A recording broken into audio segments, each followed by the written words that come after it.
hoy día vamos a hablar de la esfera de las artes y el propósito con el que Dios creó a los artistas. ¿Por qué les dio esos dones? ¿Para qué? ¿Qué deben ellos hacer y cómo los deben usar?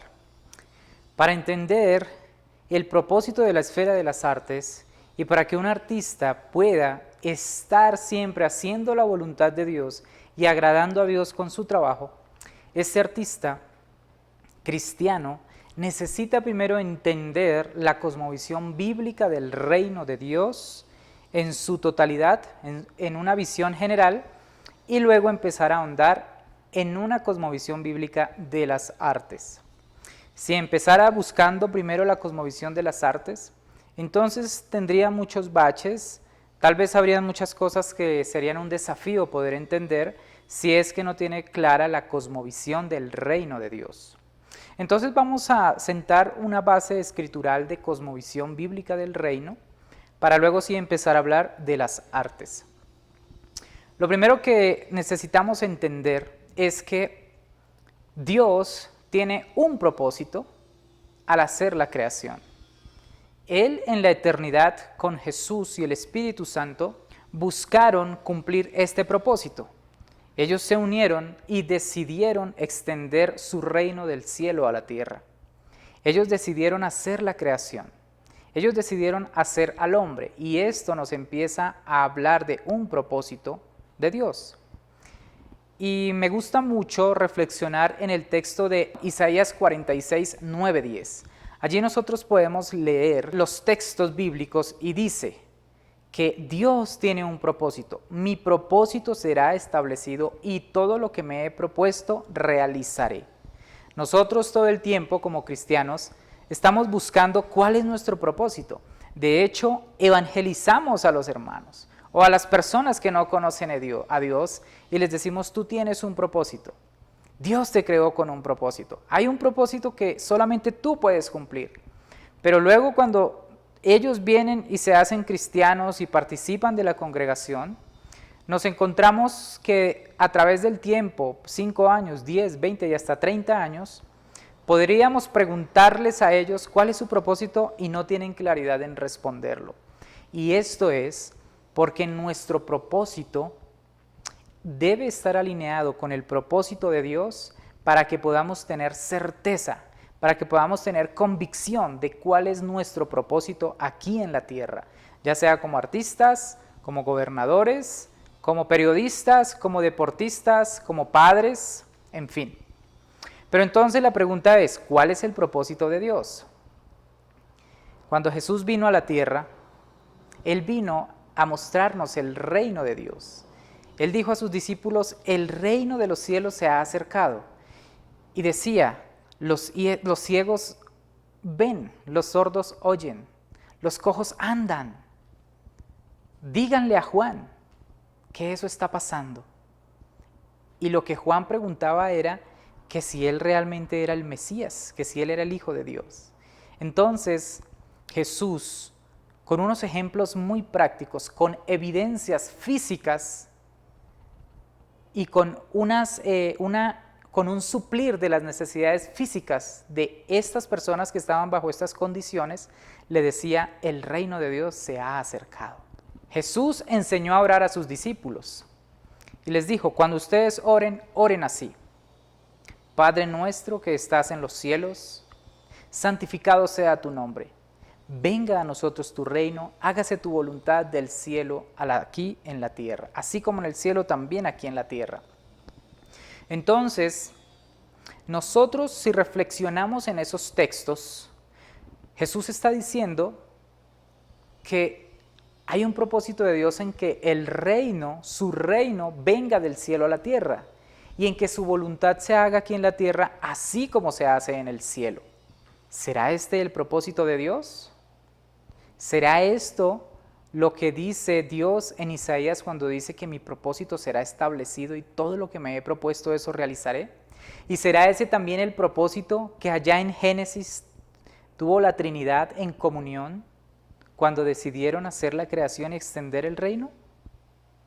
¿Será también ese propósito lo que nosotros vamos a ver consumado cuando, como dice Apocalipsis, que Jesús va a venir a consumar todo y va a descender la nueva Jerusalén del cielo? ¿Será ese el propósito? De diferentes reflexiones y estudios de esta palabra, se ha concluido que sí, que este es el propósito de Dios. Eso que Él dice que va a hacer irreversiblemente, eso que dice Él que va a hacer sí o sí, pase lo que pase, Él lo va a cumplir. Y su propósito es que Él va a traer su reino del cielo a la tierra y que su voluntad se va a hacer aquí en la tierra así como en el cielo. Y por eso tenemos una visión en Apocalipsis de una tierra nueva y un cielo nuevo, donde podríamos nosotros discernir también por fe que eso va a suceder, es decir, sí va a pasar. Entonces, con este propósito de traer su reino del cielo a la tierra y de hacer su voluntad en la tierra así como en el cielo, Dios ha creado absolutamente todo lo que existe. La tierra, el sol, la hierba, los animales, la luna, las estrellas, el aire, los árboles, los ríos, las leyes, las sustancias. Todo lo ha creado Dios con ese propósito. Me gustaría que leyéramos también y que reflexionáramos en lo que dice Isaías. En Isaías 45, justamente en el versículo 18, nosotros podemos ver que Dios dice que Él ha creado la tierra y dice, y no la creó en vano, sino para que fuera habitada la creó. La tierra tiene un propósito, pero la tierra encierra toda la creación y lo que ya he mencionado anteriormente. Y dice que fue creada con un propósito, porque dice, no la creó en vano. Y ese propósito es para que sea habitada. Pero ¿para qué la tierra necesitaba ser habitada? Porque Dios necesitaba un lugar que fuera apto donde pudiera extender su reino. Así que luego Dios crea al hombre. Y podríamos pensar entonces, y esa es la pregunta que nos hacemos y con la que evangelizamos al señor de la esquina, a la prostituta, al drogadicto y a todo el que no conozca al Señor. ¿Sabes que tienes un propósito? Entonces, ¿con qué propósito creó Dios al hombre? Con el propósito de traer su reino del cielo a la tierra, con el propósito de que su voluntad se haga perfectamente aquí en la tierra, así como en el cielo. ¿Eso está pasando? Tal vez no. O tal vez no es tan evidente. O tal vez no está pasando como debería estar pasando, en el grado que debería estar pasando. ¿Será que los no cristianos, los desesperanzados, los que sufren, realmente están viendo que el reino de Dios está viniendo a la tierra? Tal vez no. Entonces, Dios crea al hombre con un propósito, pero no es un propósito del hombre, es el propósito de Dios. Nosotros como cristianos necesitamos entender que antes de andar preguntándonos cuál es mi propósito, necesitamos entender cuál es el propósito de Dios para entender cuál es el nuestro. Hay propósitos terrenales, es decir, yo me voy a casar, yo voy a tener un ministerio, una empresa, yo voy a tener hijos y todo eso son propósitos terrenales, pero todos ellos necesitan estar alineados con el propósito de Dios, traer su reino del cielo a la tierra. ¿Cómo viene el reino de Dios del cielo a la tierra? Siendo un empresario, siendo esposo, siendo padre, siendo un pastor, un evangelista, un apóstol. Pues esa es la gran tarea nuestra, saber cómo nosotros cumplimos ese propósito. Y ese cómo lo podemos descubrir estudiando la palabra de Dios, porque en la palabra de Dios tenemos los diseños específicos para cada uno de esos llamados. Entonces, sí hay propósitos terrenales, yo le llamo, pero son como las añadiduras del reino de Dios. Esos los cumplimos si primero tenemos claro cuál es el propósito que Dios va a establecer. Entonces Dios nos creó así. Desafortunadamente, Satanás estaba escuchando cuando Dios le daba al hombre esa gran comisión allá en Génesis 2, cuando le dijo que Él iba a ser el Señor de la creación, que Él iba a sojuzgar la creación, que Él iba a tener autoridad sobre la creación, que Él iba a poner nombre a los animales. Y Satanás seguramente dijo, esto no va a pasar nunca. Yo voy a impedir que eso suceda. Pero ¿puede Satanás hacer que el propósito de Dios no se cumpla? Pues según lo que dice Isaías, no va a poder hacerlo, porque allí dice que Dios va a cumplir su propósito sí o sí, que será establecido pase lo que pase. Pero lo que sí puede hacer Satanás entonces es distraer al hombre que Dios creó para cumplir su propósito, distraerlo para que no lo cumpla, o para que por lo menos se demore en cumplirlo, o para que definitivamente este hombre se pierda y no pueda cumplir con esa tarea.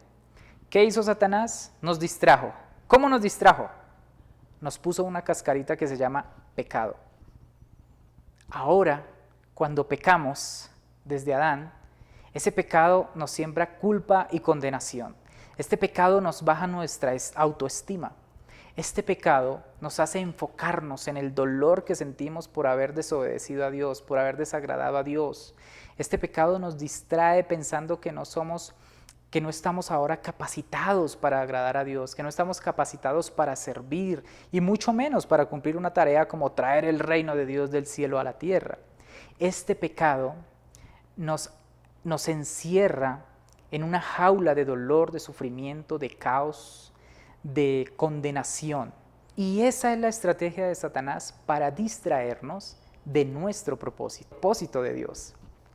Y así ustedes pueden ver durante los libros del Pentateuco cómo Dios ahora tiene intenciones de que el hombre vuelva a Él, vuelva a escucharle, vuelva a las sendas antiguas, vuelva a su propósito, vuelva a obedecerle y a obedecer sus mandamientos para que pueda cumplir el propósito de Él. Sin embargo, el hombre no puede, porque el pecado se volvió un distractor, porque Satanás logró su cometido, que era distraer al hombre.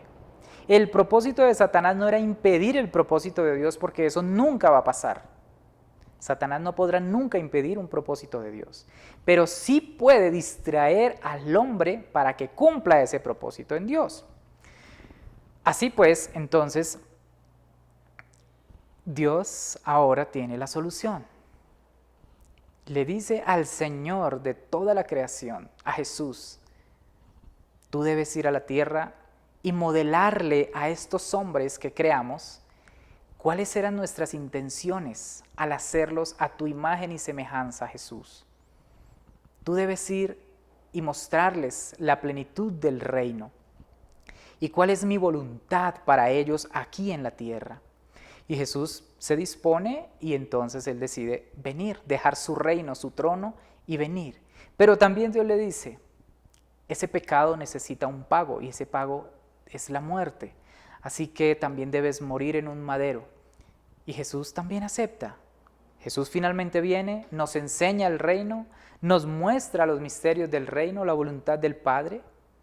Luego es crucificado, hay una resurrección y antes de irse Él ora por sus discípulos y le dice al Padre, Padre, la obra que tú me mandaste ya la terminé.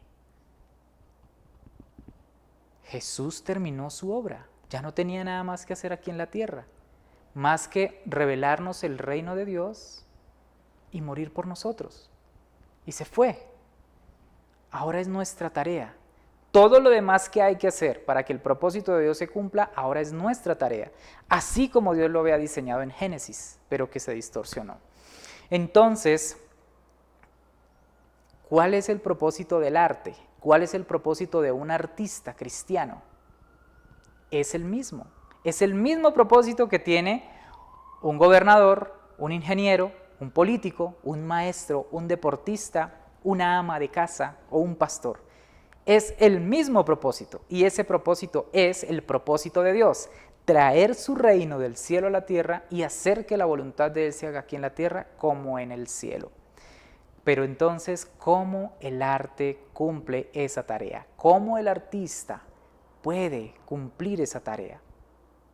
La palabra de Dios nos dice que todas las cosas fueron hechas en Jesús, con Jesús, para Jesús, y eso tiene una profundidad. ¿Cuál es esa profundidad para la humanidad?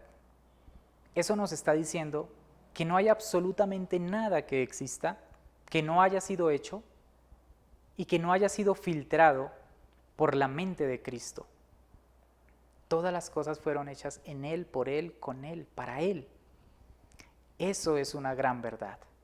Nosotros necesitamos tener eso como una convicción para entender la voluntad de Dios para el arte. Todas las cosas fueron hechas con Él, para Él y en Él. Y el arte también fue hecho por Jesús, para Jesús y en Jesús. Sí, todas las cosas es lo que dice la Biblia. Y además dice que todas las cosas en Él subsisten. ¿Qué significa eso? Que todas las cosas son sostenidas porque Jesús las sostiene. Porque Jesús está allí como una columna vertebral dando una estabilidad a la existencia de todas las cosas. O sea que Jesús también sostiene el arte y a los artistas. Sí, la respuesta es sí. Dios creó el arte. Dios es el artista por naturaleza. Dios es el gran creador. El arte es la expresión del máximo artista.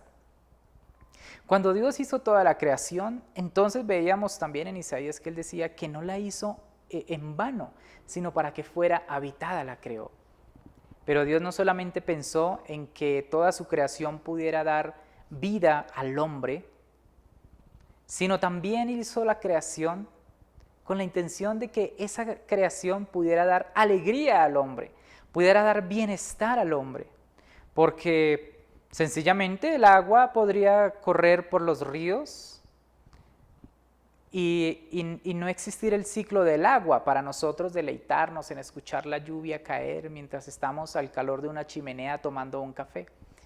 Y eso es hermoso, eso nos genera un bienestar. O también Dios podría hacer que simplemente el sol calentara a la tierra sin necesidad de crear los ocasos o los crepúsculos, esos atardeceres hermosos, esos amaneceres que nos alegran la vida, que alegran nuestro espíritu. Dios hubiera podido hacerlo de una forma muy práctica, no porque no sea práctica, sino tal vez hubiese podido hacerlo más de una forma más sobrenatural. Simplemente el sol está en alguna parte y calienta la tierra, pero no lo vemos. Pero no, Dios también quería que con esos rayos de sol y con la mezcla de la tonalidad de las nubes y de los cielos también se crearan unos colores allá detrás de las montañas para que las parejas, los niños, para que los poetas, los pintores un día sentados en su balcón pudieran admirar esa belleza y tal vez tener una inspiración para crear. Entonces, Dios no solamente estaba pensando en que la creación fuera habitable, sino también en que fuera agradable, bella y que generara bienestar al hombre. Por eso es que las flores tienen ese color, por eso es que los pájaros, las aves del cielo, emanan esos cantos tan hermosos para alegrar las mañanas. Por eso también es que los atardeceres tienen esos tonos de color pastel. Por eso también tenemos las formas en los árboles, en la naturaleza. Por eso las montañas tienen esa inmensidad. Por eso también tenemos los copos de nieve. Por eso también tenemos esos amaneceres llenos también de muchos colores, de mucha alegría. Porque Dios quería que fuera agradable. Y justamente cuando Dios hace toda su creación, y a medida que Él iba creando cosa por cosa, siempre hacía un juicio. Pero este juicio era un juicio moral. Dios lo evaluaba, Dios evaluaba su creación y veía para ver si era bueno lo que había creado.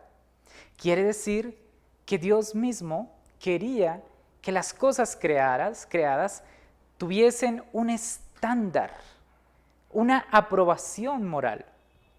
Y al Él evaluar cada cosa creada, finalmente concluía en que era bueno. Pero no solamente decía que era bueno, sino que era bueno en gran manera.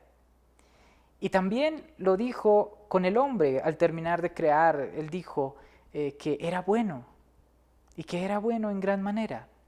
Este estándar, esta evaluación que Dios hace, tiene que ver justamente con que la creación debía cumplir unos parámetros, unos estándares, unos principios y diseños para que fueran aprobados por el mismo Creador. Estos estándares, estos principios y diseños, en ese momento eran conocidos solamente por Él, por Jesús y por el Espíritu Santo. Solamente ellos sabían qué era lo que debía contener el río, el árbol, el ave del cielo, qué era lo que tenía que contener el sol, las estrellas, los océanos para que fueran aprobados, por ser buenos, pero no solamente por ser buenos, sino por ser buenos en gran manera. Y este estándar tiene que ver, lo que nosotros creemos desde un razonamiento, desde el arte, tiene que ver con que su creación no solamente era buena, sino que también era bella. Y la belleza a veces es difícil de encontrar. Y la belleza es una cualidad del carácter de Dios. Dios es bello, Dios es hermoso. Y no solamente el hombre fue hecho a imagen y semejanza de Jesús, también la creación no es hecha a imagen y semejanza, pero tiene la esencia, porque todo fue hecho con Él, para Él y en Él. Entonces también la creación tiene la belleza que emanaba Jesús. ¿Recuerdan ustedes la transfiguración cuando fueron los discípulos con Jesús a encontrarse entonces allí con Moisés, con Elías? Y que los discípulos al ver la gloria de Dios, cómo su rostro se iluminaba, ellos al final no pudieron más que caer al suelo de rodillas porque no soportaban tanta gloria. Era la belleza en su plenitud revelándose. Esa es la belleza. La belleza es la nueva Jerusalén con sus calles de oro, con sus puertas grandes como perlas. Una ciudad que no necesita ni sol ni luna porque será iluminada con la gloria de Dios. Jesús va a iluminar esa nueva Jerusalén. La belleza va a iluminar la nueva Jerusalén. Entonces, esa creación que Dios estaba diseñando era bella, hermosa, para que generara bienestar. Pero también era coherente con la verdad. ¿Qué significa eso? Que toda la creación cumplía con unas leyes naturales y morales para que fuese posible que funcionara para el propósito de Dios. Entonces, esas leyes y esos diseños son los que dan evidencia de que esa creación tan perfecta solamente puede venir de una mente inteligente, de un Dios todopoderoso, de un Dios que creó los cielos y la tierra. Dios tenía un estándar para su creación. Dios tenía unos patrones y Él lo evaluó. Los artistas necesitamos tener también ese nivel de juicio con nuestras creaciones. Después de que hagamos la pieza de teatro, la coreografía de danza, el cuadro, la fotografía, la película, el vestuario, el diseño, después de que terminemos nuestra creación, entonces ahora debemos de una manera muy objetiva dar un paso al lado y ver y evaluar nuestra creación para ver si es buena. Pero no solamente para ver si es buena, sino para ver si es buena en gran manera. Porque nosotros a veces nos quedamos solamente en que, es bueno, lo dejamos así. No, ¿es bueno en gran manera? ¿Cumple con el estándar bíblico? Es decir, es bueno, pero también es bello, es hermoso y también es verdadero, es justo, no contradice la realidad de la creación de Dios, no va en contra de los diseños y de los patrones de Dios para su creación. Los artistas deberíamos tener ese tiempo de autoevaluar lo que hacemos para al final tener producciones que sean excelentes. ¿Qué ha pasado con los estándares y con los diseños de Dios? Bueno, por causa del pecado, por causa de la distracción que Satanás nos puso, la tendencia del hombre es a zafarse de todo lo que tenga que ver con leyes, con patrones, con estándares, con lineamientos. Y entonces, cuando el hombre busca zafarse de esas leyes, lo que hace es dar rienda suelta a su libertinaje. Porque estas leyes y estos patrones que Dios nos ha puesto, y también para el arte hay leyes y hay patrones, estas leyes son como diques que están conteniendo las corrientes de un río caudaloso. Y como estos diques están puestos allí para que el agua no se desborde, el agua con toda su fuerza, con todo su poder, sigue su cauce. Pero ¿qué pasa si quitamos uno de los diques? El agua se va a desbordar. Eso mismo pasa con los artistas. Si no seguimos los patrones, los diseños, los estándares establecidos, entonces todo ese potencial, toda esa fuerza creativa se va a desbordar y va a llegar al libertinaje. Necesitamos conocer los estándares bíblicos para el arte. Voy a hablar un poquito acerca de algunos acontecimientos que han tenido que ver con esto. Dios le dio la potestad al hombre de poner nombre a todos los animales. Y fue bueno. Dios llamó las cosas o a los animales como el hombre los llamó. A través del tiempo, el hombre ha venido poniendo nombres y definiendo muchas otras cosas. Y nosotros así hemos conocido mucho de lo que conocemos como el hombre lo ha llamado o lo ha definido. Pero nos hemos olvidado de cómo lo llama Dios o cómo lo define Dios. Entonces, en el arte también, los hombres han puesto nombre, han definido estos patrones de bondad, de verdad, de belleza, conforme han querido, y nos hemos olvidado de cómo Dios los ha llamado. A través de la historia, el hombre ha reflexionado y ha llegado a conclusiones diferentes acerca de qué es el arte, y ha reflexionado en él al respecto de la estética, esto es, la teoría de la belleza y la filosofía del arte. Para definirlo, estos son atributos propios de Dios, la bondad, la belleza y la verdad. Al respecto se ha dicho mucho, existen libros, tratados, películas, documentales. Muchos hombres intelectuales han hablado al respecto. Por ejemplo, la belleza hoy en día nosotros la conocemos como un prototipo físico, como un prototipo externo, que tiene que ver con unas cualidades físicas para probar si algo es bello o no. Pero en el principio no fue así, como dijo Jesús. Para que algo fuera bello, simplemente debía cumplir con los estándares bíblicos, que tuviesen el sello de Dios, que tuviesen el sello de la creación. Por ejemplo, a una persona se le llama feo o bonito o simpático. ¿Por qué? Por ese prototipo físico. Si sus ojos son de cierta manera, si el tono de piel es de este, si su estatura tiene cierta medida, en fin. Pero ¿será que Dios también nos ve bellos de acuerdo a ese prototipo físico? No. Si Jesús está en nosotros y por nosotros ser hechos a su imagen y semejanza, somos bellos, porque la belleza tiene que ver con la perfección. Y Jesús es perfecto y Jesús está en nosotros y somos hechos a su imagen, entonces no hay una persona fea, todos somos bellos. Qué buena noticia, ¿no? Todos somos bellos. La verdad también ha sido distorsionada, ahora la verdad es relativa, no hay verdades absolutas. Pero, ¿es así en el principio? No, no es así en el principio. El Verbo se hizo carne. Y cuando Jesús estuvo en la tierra dijo, yo soy la verdad, el camino y la vida. La verdad es una persona, la verdad es Jesús. La verdad no es relativa. La verdad es todo lo que sea coherente con la mente de Cristo.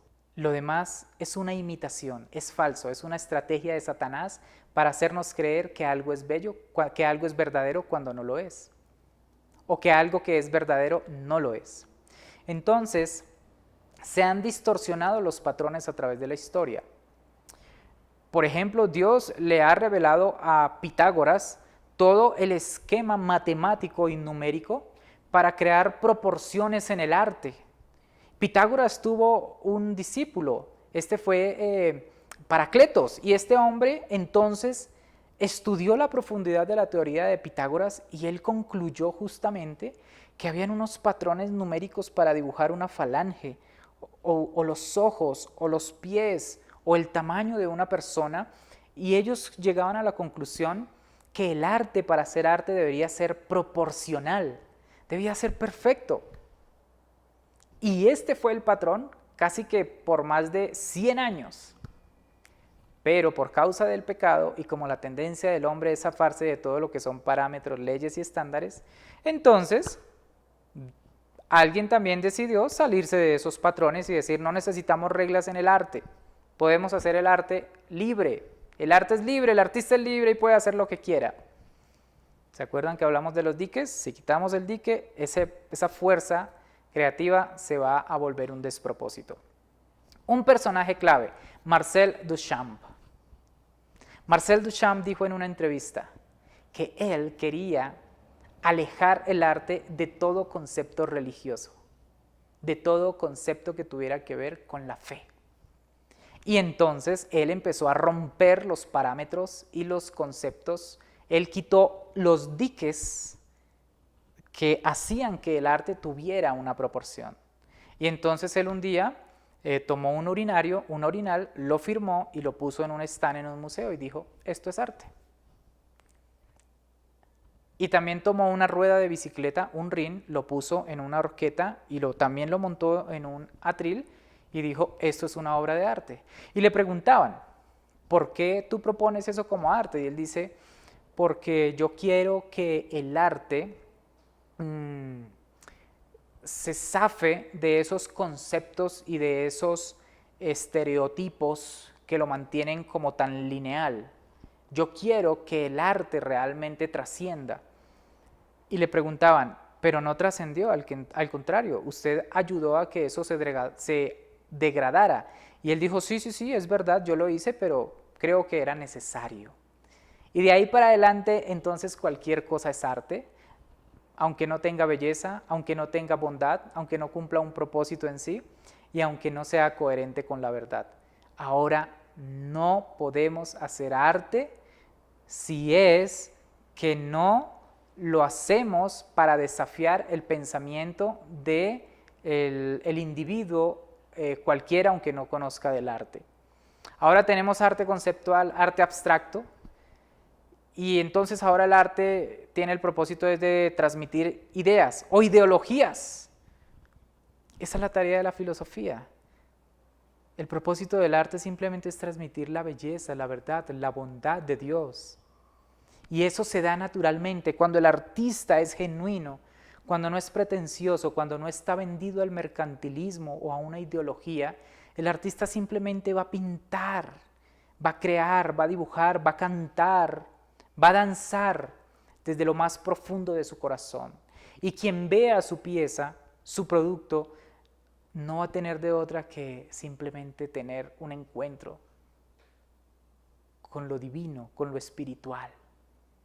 Y sentir que Dios es real a través del arte, transmitiéndole esa verdad, esa bondad y esa belleza. Necesitamos hacer que el arte, como el hijo pródigo, vuelva a casa, que los artistas vuelvan a casa, que los artistas cristianos sean transformados en su pensamiento, conozcan la cosmovisión bíblica del arte, estén dispuestos a desarraigar todas las mentiras que el posmodernismo y la cultura les ha sembrado para volver a casa y agradar el corazón del Padre. Porque si bien Dios hizo todo bello y agradable para que nosotros no solamente pudiéramos vivir, sino pudiéramos vivir bien, ahora Dios quiere que nosotros con lo que producimos también le agrademos a Él y hablemos a una cultura donde la muerte, la fealdad, lo horrendo se está empoderando como arte. ¿Quién tiene al Espíritu Santo para crear arte de verdad? Los artistas cristianos. Pero también necesitan ser liberados de las 4 paredes, porque los artistas están prisioneros en 4 paredes y no están hablando proféticamente de la cultura. No están llevando un mensaje de esperanza, de amor, de fe.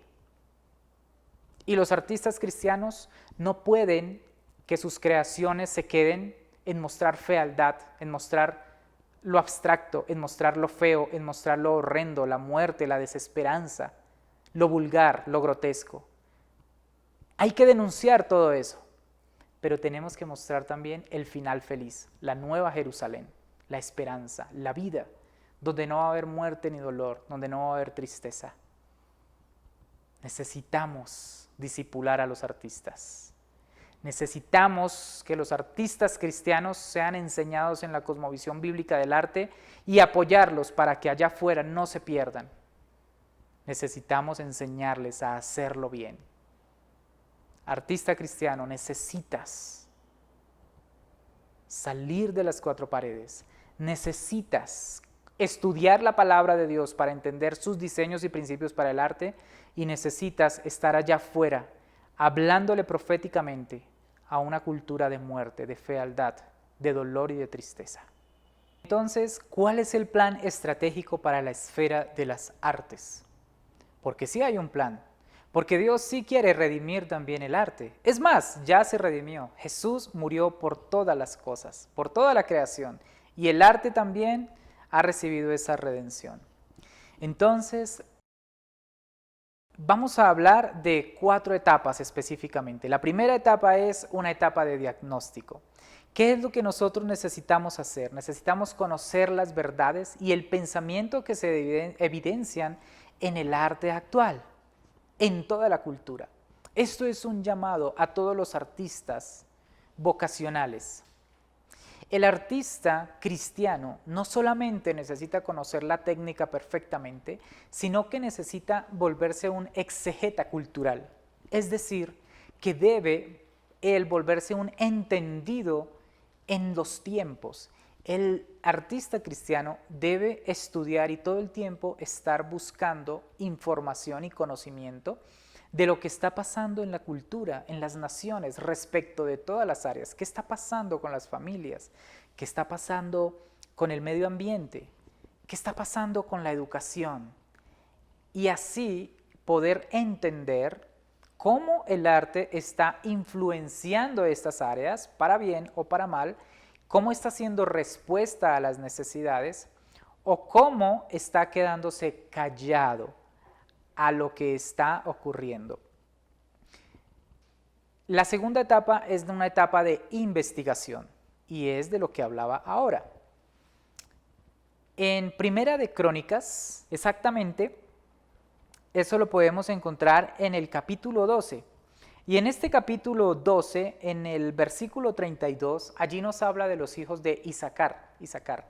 Entonces, David tenía un ejército y ha sido el ejército más fuerte del pueblo de Israel. Soldados valientes, entrenados en arcos, flechas, lanzas, en carrozas, en combate cuerpo a cuerpo.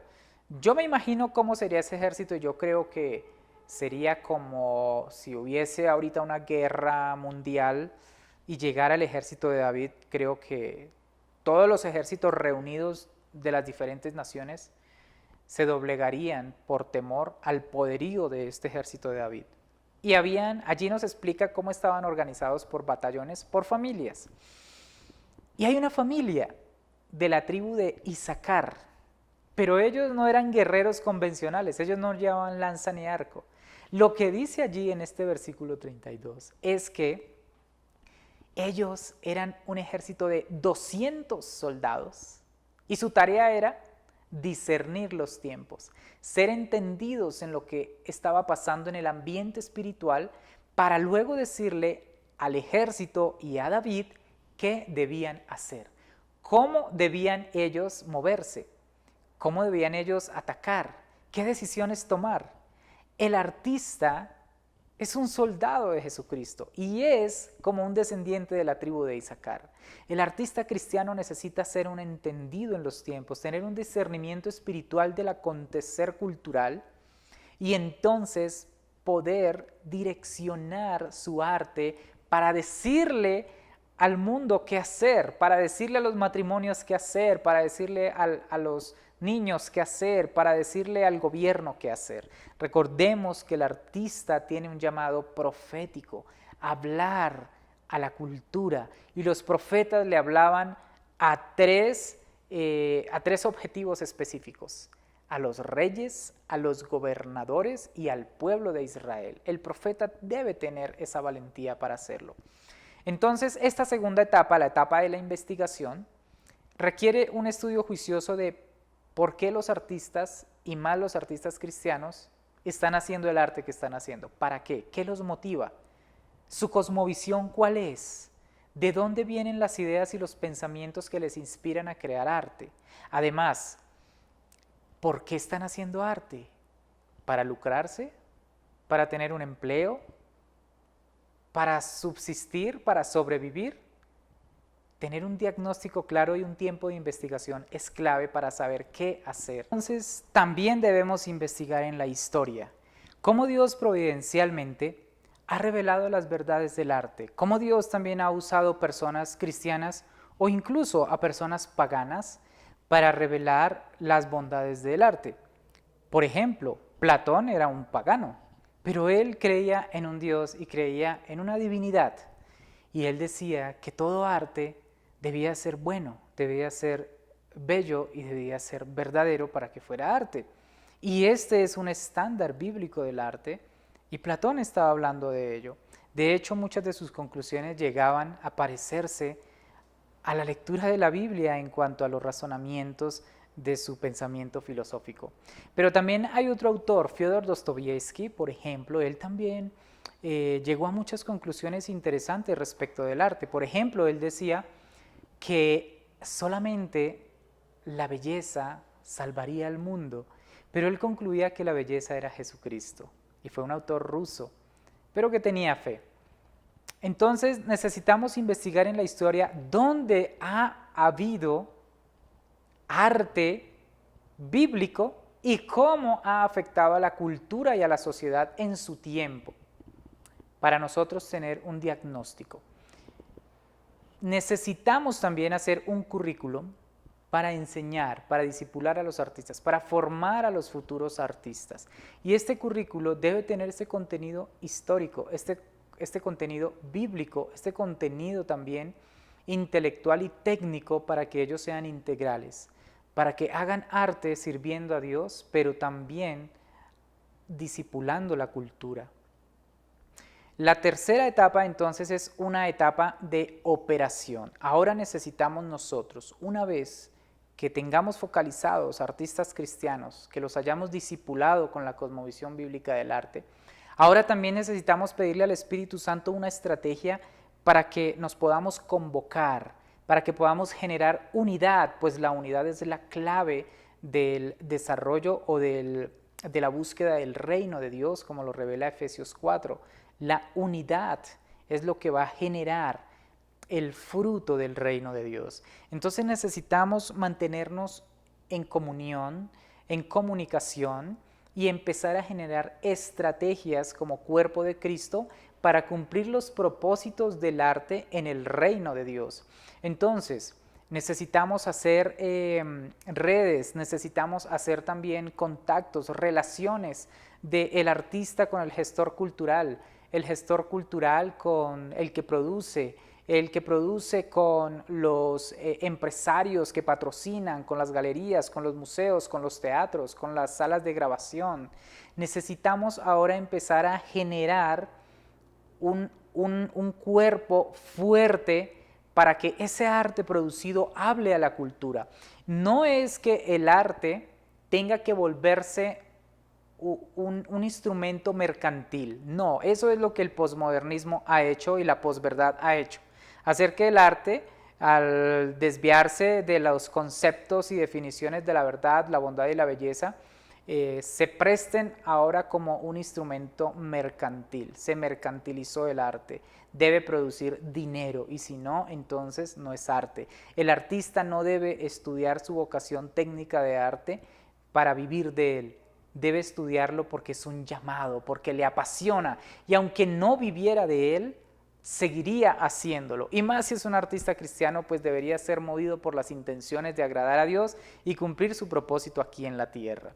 Muchos artistas famosos hoy en día solamente se hicieron famosos después de su muerte, porque antes lo que querían hacer era pintar y darle rienda suelta a su pasión, a su vocación, y pintaban y llenaban bodegas, sótanos con lo que pintaban, luego mueren y son descubiertos y ahí sí se hacen famosos, pero pintaban por vocación.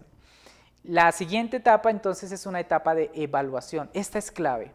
Esta etapa de evaluación no solamente es una etapa de evaluación para al final de que se hayan cumplido las anteriores 3 etapas, sino que debe estar presente en la primera etapa, en la segunda etapa y en la tercera etapa. Es decir, debemos tener un criterio objetivo para evaluar lo que estamos haciendo en cada etapa. En la investigación debemos tener el criterio, poder nosotros ser humildes y decir, ¿lo estamos haciendo bien? ¿Fue honesto lo que hicimos? ¿Fue profundo? ¿Fuimos mediocres o realmente pagamos un precio para poder investigar? En la etapa de operación, ¿estamos yendo la milla extra para poder hacer el núcleo, el contacto, para poder generar la red? ¿Estamos pagando el precio? Y a los artistas también. Los artistas deben ellos mismos tener esa capacidad de autoevaluarse. Recuerden que cuando Dios termina su obra maestra, su pieza de arte, toda su creación, Él dice, vamos a ver, vamos a hacer la evaluación. Oh, es buena en gran manera. Y el trabajo del artista no solamente debe ser bueno, porque a veces nos conformamos los artistas en decir, quedó bien, pero no solamente debe ser bueno en gran manera, que cumpla los estándares, que realmente cuando la gente lo vea digan, wow, esto es excelencia, esto es bello, hermoso, quiero llevármelo para mi casa. Entonces, en esta etapa de evaluación necesitamos hacer seguimiento. ¿Cómo lo estamos haciendo? ¿Quiénes lo están haciendo? ¿Estamos siendo diligentes? ¿Necesitamos corregir algo? ¿Qué podemos dejar de hacer porque no funciona? ¿Qué podemos volver a hacer? ¿Qué podemos renovar para que funcione? Así que este es un llamado al cuerpo de Cristo, a la iglesia de Cristo, a todos los cristianos. Este es un llamado a los artistas para que sigan su llamado, su vocación, para que se entrenen técnicamente, se profesionalicen, para que vayan a una academia de arte y se profesionalicen. Este es un llamado a esos artistas para que lo hagan bien. Este es un llamado también a los padres de quienes tienen un llamado artista, para que no coarten ese propósito que Dios ha puesto en ellos, para que sueñen con ellos, para que no les digan que de eso no van a vivir, que se van a volver viciosos o drogadictos. Este es un llamado a los pastores, a los líderes eclesiales, para que le den libertad a los artistas, para que no los mantengan prisioneros en 4 paredes solamente entreteniendo los cultos con una pintura profética o con una canción. Eso es bueno, eso también hay que hacerlo. Pero los artistas cristianos deben estar entrenados para discipular la cultura. Este es un llamado a todos los líderes eclesiales para que si hay en su congregación un cristiano, un individuo que diga quiero ser artista, entonces lo preparen, lo entrenen. Y si es que ustedes no tienen las herramientas, busquen cómo ustedes pueden ayudar a este artista para que se entrene en la cosmovisión bíblica del arte y cuando esté en la academia pagana estudiando no se pierda, sino al contrario, se sostenga y luego como Daniel salga siendo 10 veces mejor que los paganos y para que al final pueda cumplir el propósito de Dios. El arte necesita volver a casa. El arte es como el hijo pródigo y necesita volver a casa, a los diseños del Padre.